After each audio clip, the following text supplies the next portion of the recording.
There's a reason you always trust your gut. Your whole body's health depends on it. Did you know 70% of your immune system resides in your gut? Invest in your health with Seed's DS-01 Daily Symbiotic. Get whole body benefits including gut, heart, skin, and digestive health from 24 clinically and scientifically studied probiotic strains and a plant-based prebiotic. Go to seed.com/gut and use code 25gut for 25% off your first month. That's seed.com/gut, code 25gut. You are listening to the Hiking Radio Network, where we talk the walk with shows by hikers, about hikers, for everybody.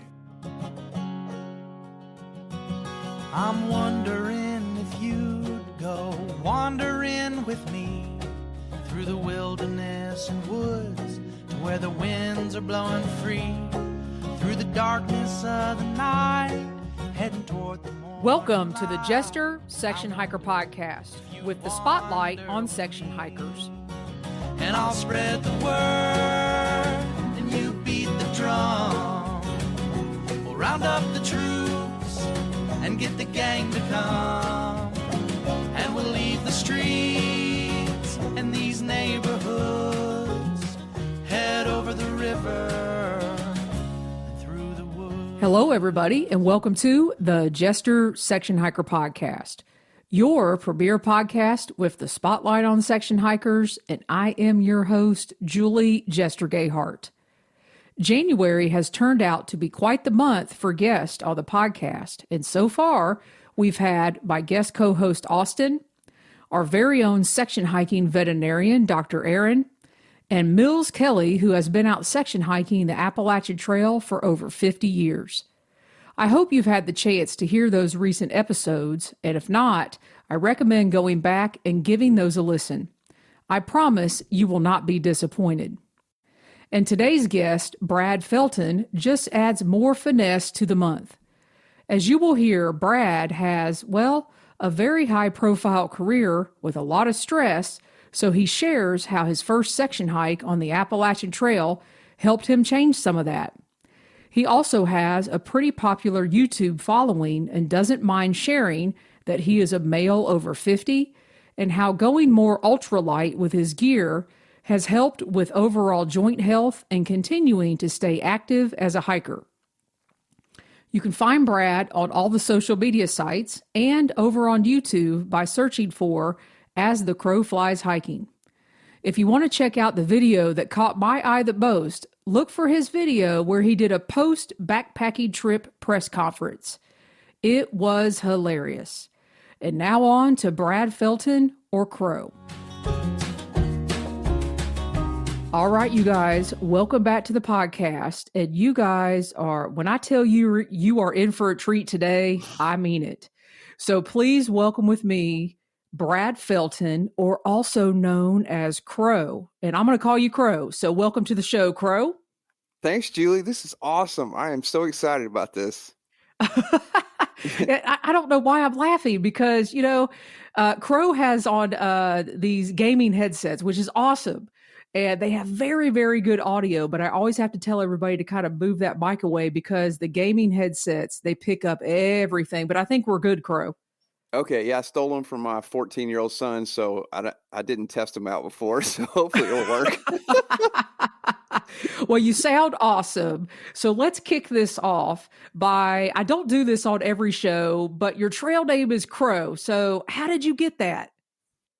Well, it just kind of morphed into, my grandfather had like an old hardware store, like general store in Northwest Alabama. And when I was a kid, I'd go in there and, before GPS, before social media and phones and stuff, he would always say to some customer come in and say, how do you get to such and such place? And well, as the crow flies, it's this, this, and this. But if you take highway this, and I don't know, somehow that stuck. And then Crow just morphed out of that, I guess. So that's how the channel came to be. And so you have deemed yourself Crow, and we're going to talk about your YouTube channel here shortly. And your YouTube is As the Crow Flies Hiking. Yeah, so I just took the old Southern, I think it's a Southern saying. It may not be a Southern saying. It may just be like everybody says it, but I think it is a Southern saying because I'll be real with you. I grew up in Ohio, okay. but I went to college in Tennessee. And I never heard that until I moved to Tennessee, but I've never heard it more now since I live in North Carolina and hike in the Southern Appalachians. So I think it is. I'll go with that. Yeah, and it's kind of sarcastic in that, when I hike, and I think all hikers, when they hike, they always go those puds up and pointless up and downs and switchbacks and stuff. And if you could go as the crow flies, it'd be a lot shorter hike. Yes, it would. So, and believe me, 9 times out of 10, I would rather go as the crow flies, distance wise. Maybe not terrain, but definitely distance. Right. So let's get into this. You have what I'm going to call a very unique career. And for the first time ever on the Jester Section Hiker show, I think is the first time I've had somebody in your style of career. So and that leads into actually how you got on the Appalachian Trail with some section hiking and what is leading you towards your future. So let's go back a little bit. I don't always talk about everybody's career, but I think yours is pretty important. So tell us what you are doing. Yeah, so I've always been an attorney, and I've always worked for the government. So I'm a federal prosecutor. I prosecute federal gun and drug crimes. And so that's always been kind of a stressful thing for me. So a buddy of mine 20 years ago said, hey, I'm doing a section hike of the AT from just like the NOC up to Fontana and maybe a little beyond. You want to go? And I said, no, not really. And he said, well, you're going. So I borrowed everything.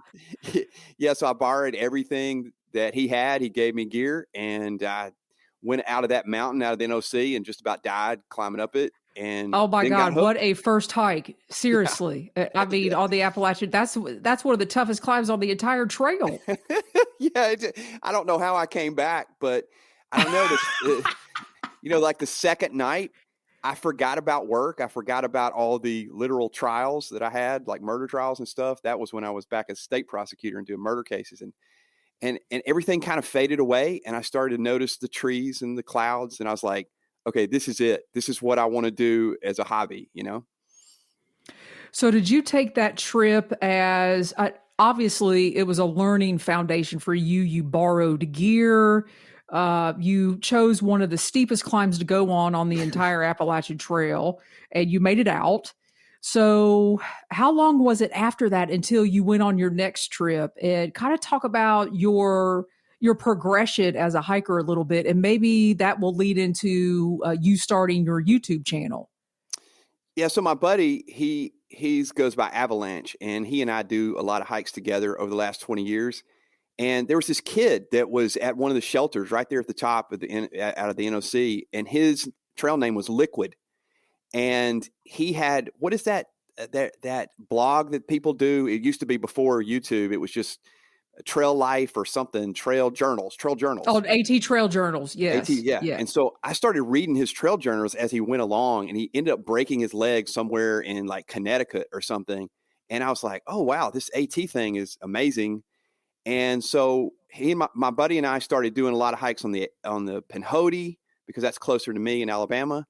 And then every year he would go do further up on the AT, and I just fell in love with it, started buying gear. But that was before I became like a gear nerd, and just, I just buy a little bit at a time.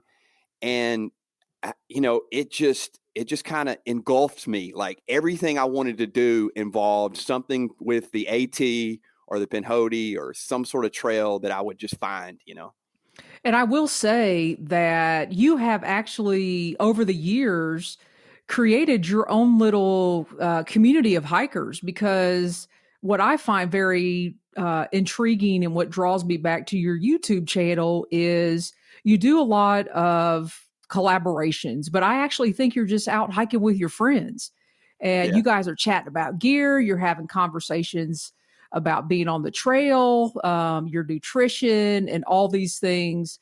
And one of my other favorite things, and I really want you to talk about this, you now are doing this thing called the Old Crow Hiking Show, which is part of your YouTube channel. And you have these 10 questions that you ask people. So talk about the inception of that a little bit. Yeah. So a bunch of us kept getting together, and found them all through YouTube over the last few years. Leonidas, Jabin Hikes, Gone Feral Squidly, and some other guys, even Metro on the Move that's over in Georgia. And we started calling ourselves like the Pinhoti Mafia. And well, listen, the Pinhoti are the original, they're the first Appalachians in the Appalachian trains or Right. in the chain of Appalachian mountains. So I'll give you that. Yeah. So we just started getting together. And like you said, I was hiking with them anyway. And I was kind of inquisitive of things to get to know them. And so I just wrote down on this little piece of paper these 10 questions.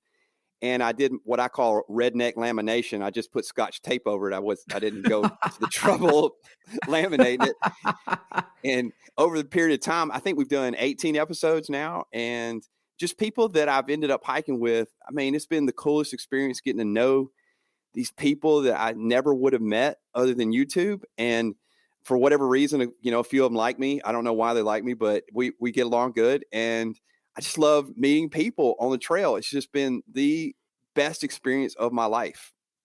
So with that being said, you've got a crazy career. I cannot even imagine. So thank you for what you do.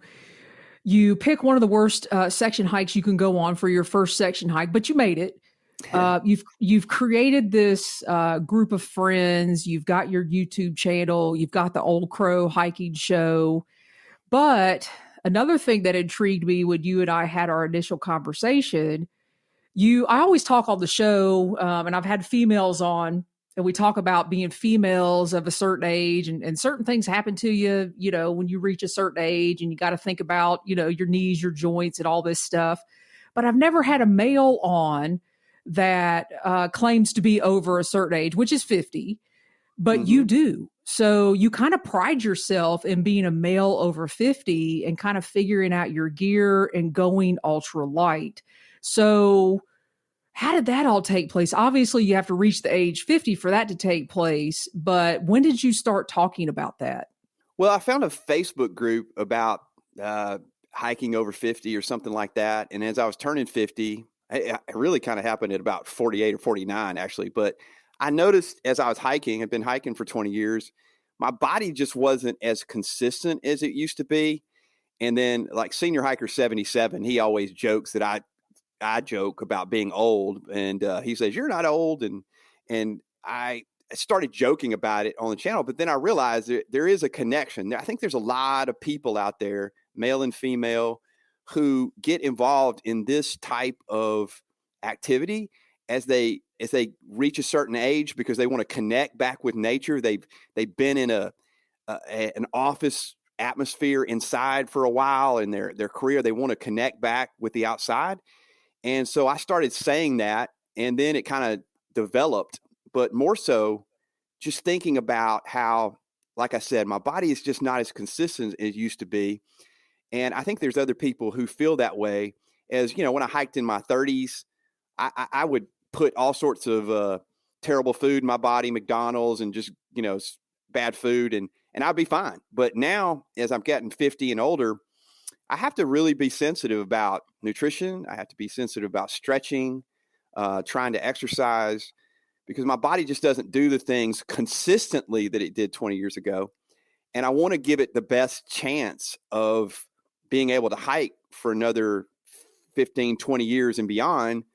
And I think the only way to do that is to take care of your body in a more sacramental manner that, you feel that your body can do those things better and longer.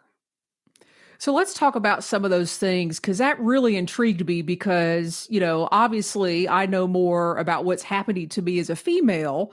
And, I'm very comfortable in talking to my female guest about that, but I'm not as familiar because I think a lot of times guys kind of hide those things. They're trying to be tough and stuff. So, so I'm very grateful that you're willing to chat about that. And I have actually several little mini questions within your reasonings about being vocal about being a male over 50 and kind of having to go ultra light. And a couple of those reasons you mentioned, but more specifically, you said to me in our initial conversation, you were kind of forced to think about going light because you still wanted to continue to backpack because you've had meniscus surgery on your knee, your joints aren't exactly feeling the same, your back isn't really feeling the same. So touch on that a little bit. Yeah, I think that was the first big thing. First of all, my thyroid, I started taking supplements for thyroid, and I noticed that I didn't have the energy that I had, and I thought, okay, this is a wake up call. I need to start exercising. I need to start stretching. But then when I started feeling it in my meniscus, I was trying to run to lose, weight that had just developed over the years from years of fast food and things like that. And I thought, okay, maybe this is something I need to focus on. So the meniscus came about, I had surgery, and really started focusing on nutrition. I'm not a nutritionalist by any means. I read a lot. I watch a lot of things, just what goes in your body, like electrolytes, hiking. Leonidas is big on the tailwind. And I started taking electrolytes as I hiked, and that helped. Had some issues with my esophagus in the last year. So I started taking protein shakes and protein powders with me. And then I felt a little bit better as I would hike. And I felt a little bit like my older self by focusing on protein and electrolytes that helped me get through the day a little better. And then things like even yoga or stretching at the beginning of the day and the end of the day, those kind of things would help me, because I've always heard, you don't really need, your body doesn't need to focus on ibuprofen and those things that can attack your kidneys and liver. So maybe more natural things like protein, electrolytes, that at the end of the day, you don't have to take 5 ibuprofen to get through the night, things like that. And though I'm not an expert at it, I don't really claim to be an expert at any of this. And I always say on my videos when I'm recommending something, I'm not really recommending it. I'm just saying that this is something that's helped me. But I tell everybody, do your own research, because I never want to be that guy who says, oh, you got to do this, you got to do that. But yeah, it's just something I focused on, because I think it's important as we get older, and not to kind of hide it, is to be transparent and say, okay, this is what's going on with my body. My body's screaming this or screaming that, and to recognize it and try to do something good for it. And another thing you said that I loved that just coincides so perfectly with what you just said. You said your body is not as consistent. And I have noticed that I am approaching 50. I've not hit that ultimate age yet. I'm approaching. But I can tell you in the last year to year and a half, it hits you very quickly that your body is not as consistent. And I think one of the things is mileage. So when you're out on the trail, when you're in your 30s, even in your 20s, you're like, oh, I could do 20-mile back-to-back days. It's no big deal. It's no problem. But now for me, it's like, oh yeah, a little 12-mile day feels really good. Very hard day is 15 miles for me now. And I'm like, wow, and then you start relishing on the good old days. So, and I know you have found, I know you have found, the good old days. I know you have found that as well. So how have you adjusted your mileage? Yeah, a couple of things. I noticed that I usually hike with hikers that are younger than me, and there's just certain days that my body will tell me, okay, we're not in this today. Now, mentally, I'll tell myself, no, you're in this today. But then, physically, I'll go, okay, I'm not in this today. I've got to recognize that and just kind of adjust. There was a time on the Pinhoti, it was hot a few months ago, was with a group, and boy, I felt bad, and I felt a little shame that I couldn't do what I could do. I had surgery, so I knew I wouldn't have the energy, but I really felt it, and I just felt I wasn't consistent. And I recognize, like, there are days that sometimes you're not going to have that ultimate mileage that you want. But one thing I have done is really focus on just the items that I bring. I'm not. We talked about this. I'm not as much of an ultralight hiker. That arbitrary 10-pound base weight for ultralight is, to me, become a little too strict. But I have focused on the things that take away bulk and take away weight, because I think as you get over 50, the weight that's on your back, it goes to your joints. I mean, it goes to your knees, it goes to your back, and goes to your ankles, and that mileage can depend. So I focus on the items that I bring. I focus on weight. Not that I have to be a certain weight, base weight, or things like that. I think that becomes a little too focused on of late. Do you find it's more comfort? Because I know, like for me in the backpack, okay, because everybody knows the ultralight backpacks, there's no frames, there's not a lot of padding in the shoulders, there's not a lot of padding in the hip belts. And I've gone down those rabbit holes too, trying to get my base weight, low and all this kind of stuff. And what I have found is sometimes I'm not as comfortable. And as I get older, I got to be comfortable so I can get up the next day and proceed with the hiking and the mileage. And I know you've kind of gone, the same thing with your physical backpack as well. You've tried the ultralight models, but you've moved to maybe more of a more comfort level with a model.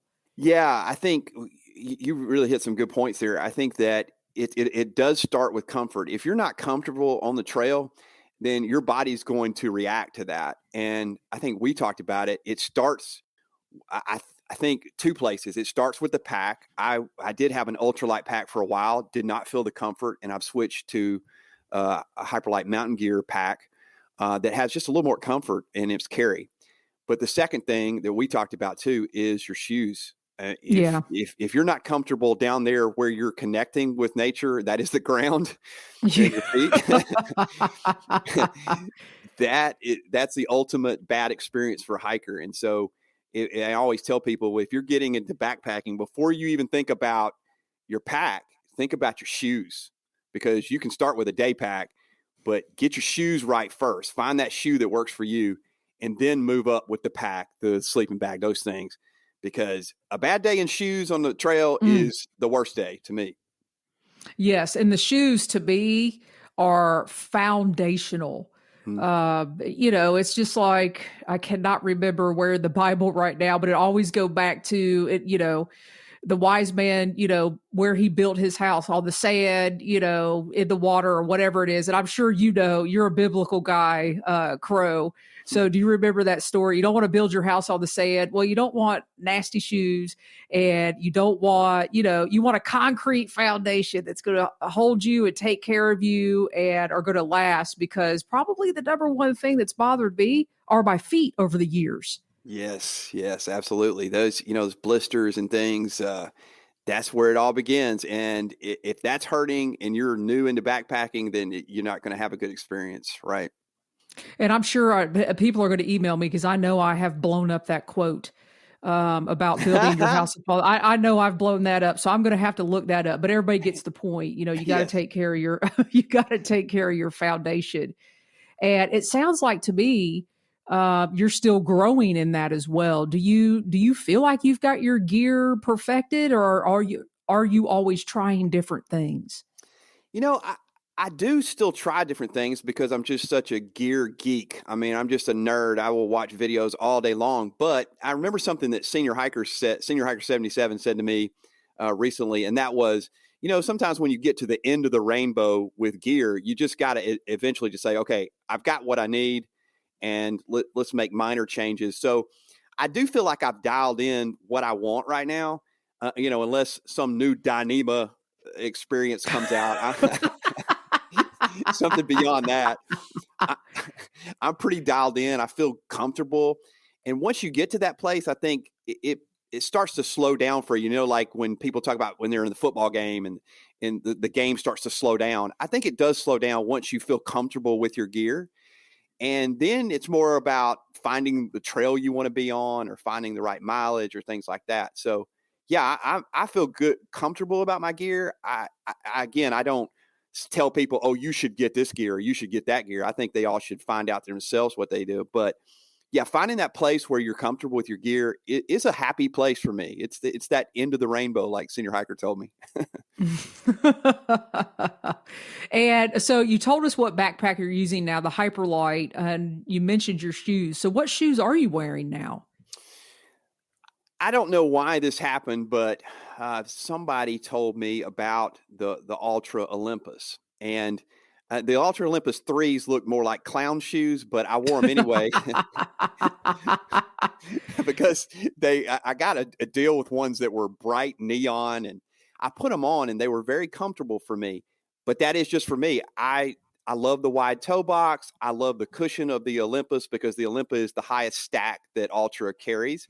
But there are other shoes like the Hoka and a couple of other brands that have that wide toe box, that have that stack. But I've now on my third generation with the Ultra Olympus 4s, and the blisters on my toes went away. The blisters on my heel went away, and just the pain at the end of the day after 15, 16 miles went away. And that, I think, added new life. I guess like a horse getting new horseshoes. It just added more miles to my day.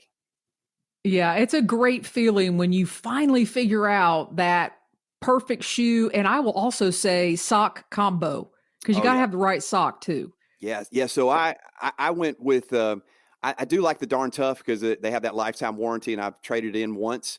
But it's hard to mess those things up. But I've also do the Injinji toe socks because I get all the blisters on my toes. Once I put those Injinji toe socks on, I quit getting blisters on my toes. So, I mean, I think defining the right socks is important. Yeah. Yeah, same. I agree with the Injinjis. I wear Injinjis like all day to work. Yeah, I do, because it's like, because I really started thinking through, you're only hiking for a certain amount of time. For us, we only, we go out on the weekends or we go on short trips during vacations and whenever we can squeeze stuff in, right? I mean, I would consider you a lifetime hiker. Oh, so yeah. You're squeezing those trips in. But then one day it hit me out of nowhere. I need to take care of the other hours during the day and the other hours during the week with what I'm putting on my feet as well. Yeah. It's important.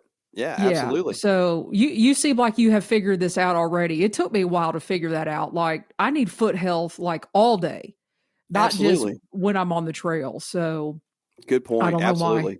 Why the light bulb didn't go off for a while on that. So yeah. So anyway, with all of this being said, you do have an overall, I would call, motivation and goal that you are going to reach here soon in a couple years when you retire, hopefully. So talk to us about that goal and maybe what motivates you or what motivated you toward that goal. Well, I've always, since that first trip on the AT as an adult, now I was a Boy Scout as a kid, but I never really understood what I was doing. I just did it because my friends did it. But once I saw that guy that had that trail journal and I followed him on the AT, there was something in my mind that became this like chase of a challenge that I wanted to be on the AT. I want to section hike the AT, but I want to see those northeastern states for the first time as a through hike. I don't know why that is. Everybody has different things in their mind they want to do, but for me, I really want, though I don't know if it will ever happen. I may get on the AT someday when I retire and do 50 miles and say, okay, I'm done. But I really would I'm not seeing that. I have not seen that. Yeah. I mean, I want to go. I want to start, for me, I want to start at Flag Mountain in Sylacauga, which is the first 1,000-foot peak in Alabama. I want to go from Alabama to Katahdin. Not that it's any different, but for me, just being from Alabama, I'd like to start there. But I'd like to just see the whole trail. And, maybe 5 or 6 years from now, hopefully that's a reality. I don't know. I don't want to say something out loud and it never happened, but I really would love it. Well, you got to put it in motion. So we're putting it in, you're just continuing to put it in motion every time you say it out loud. I love it. Yes, absolutely. So have you seen any of the northern states? Have you done any hiking up in Vermont, either, Connecticut, Vermont, Massachusetts, New Hampshire, Maine? Have you done any of that part? No, the furthest I've gotten on the section hikes, though I've skipped a few sections, is Damascus. I haven't hiked past Damascus. And it is a little bit by design in that being from Alabama, the further I get away, obviously, you being in North Carolina, you kind of can go a little further north and south. But for me, I've got to travel a few days to hike a few days. And the further I go north, I don't. But I'm just enjoying like traveling. I went up to South Dakota this past summer and hope to go to Utah this summer. So I'm trying to do other things because there is this thing in my mind. I want to see those northeastern states from the trail, all in that AT experience, like that through hike, hopefully someday.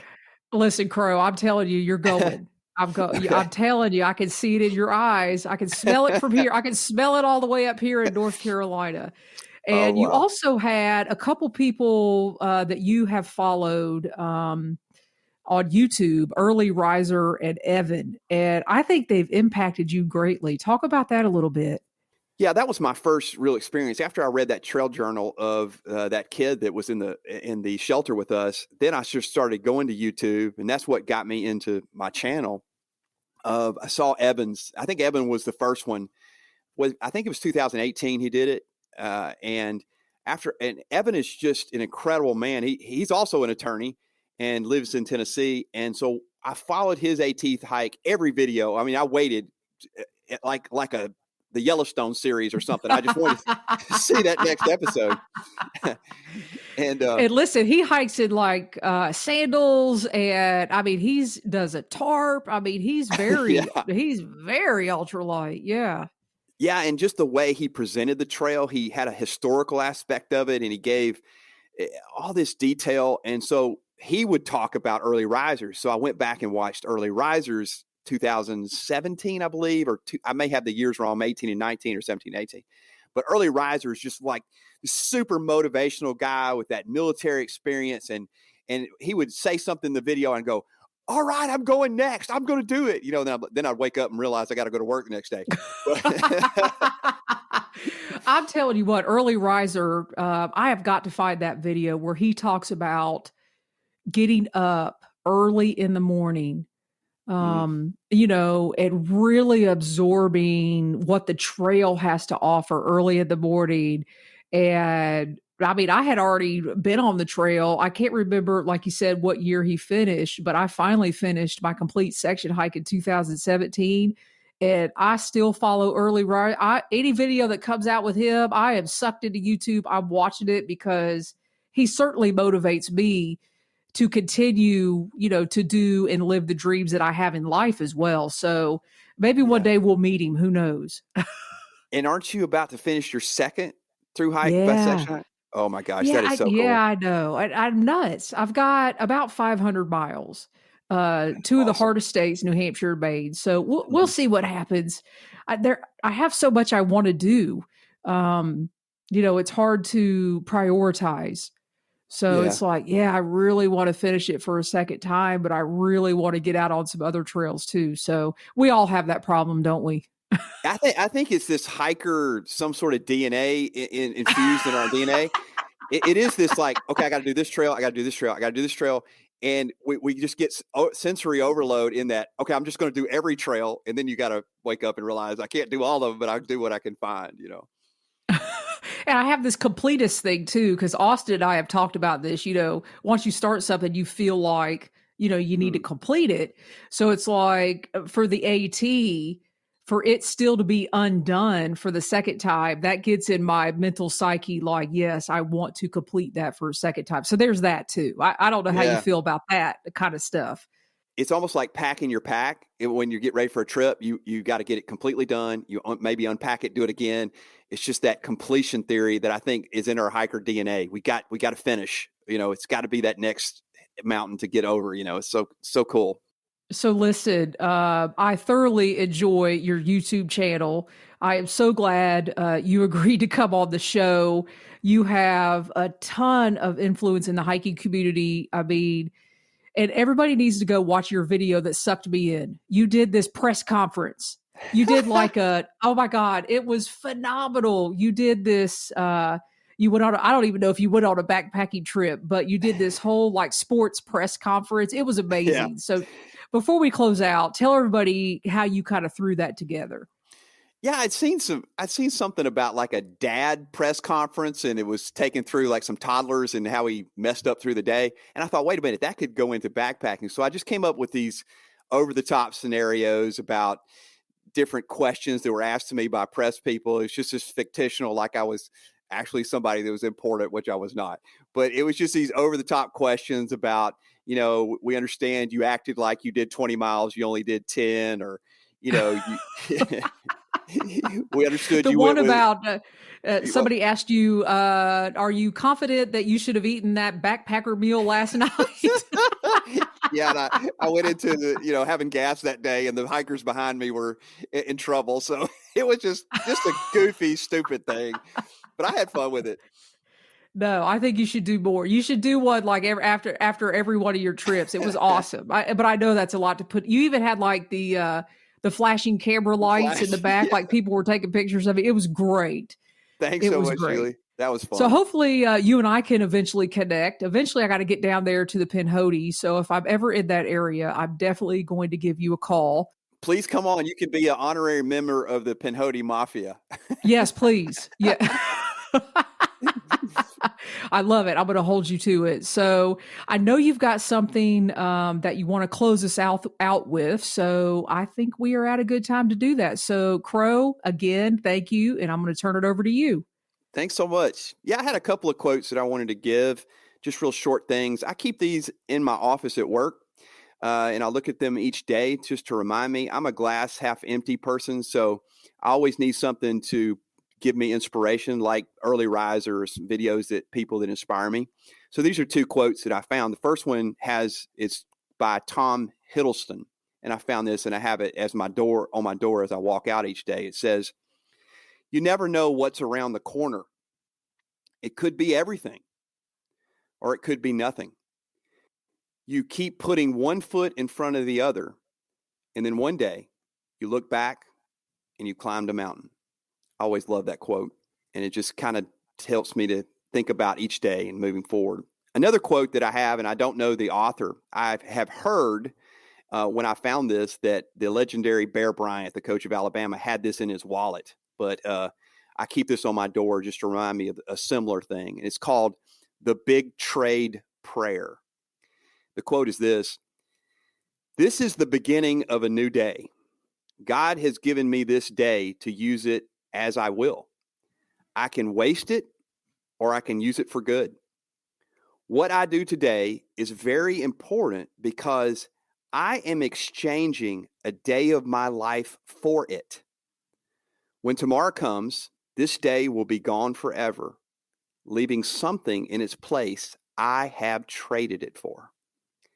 I want to use it for gain, not loss, good, not evil, success, not failure, in order that I shall not forget the price I paid for it."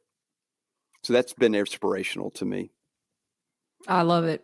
Thanks so much, Crow. Appreciate you coming on the show. Absolutely. Thank you, Julie. I've had a wonderful time. What a fun time I had with Crow recording this episode.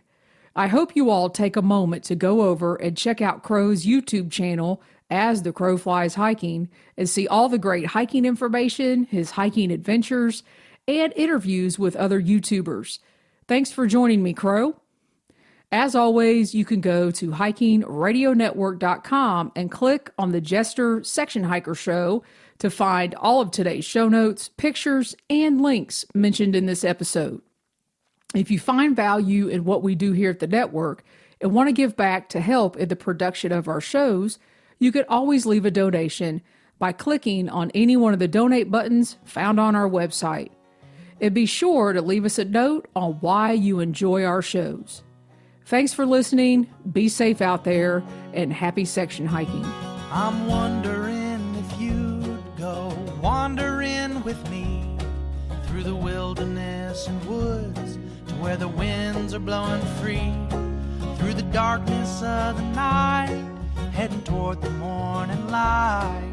I wonder if you'd wander with me, and I'll spread the word and you beat the drum. We'll round up the troops and get the gang to come, and we'll leave the streets and these neighborhoods, head over the river and through the woods.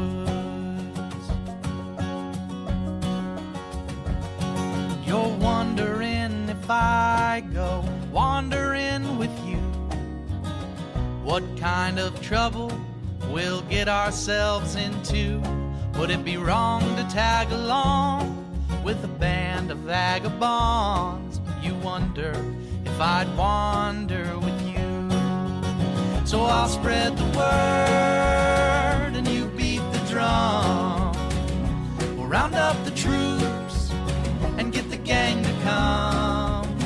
And we'll leave the streets and these neighborhoods, head over the river and through the woods.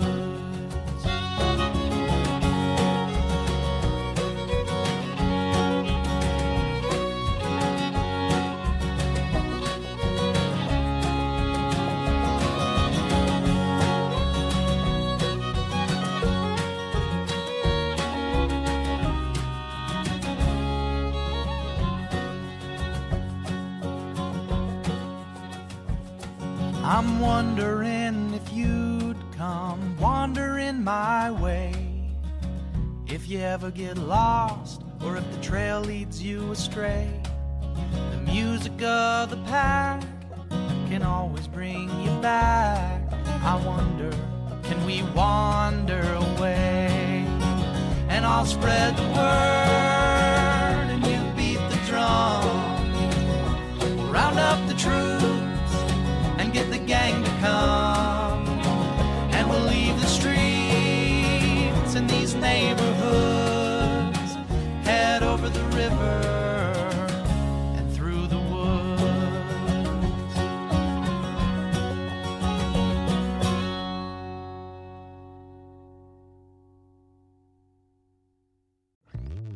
Hello, saver.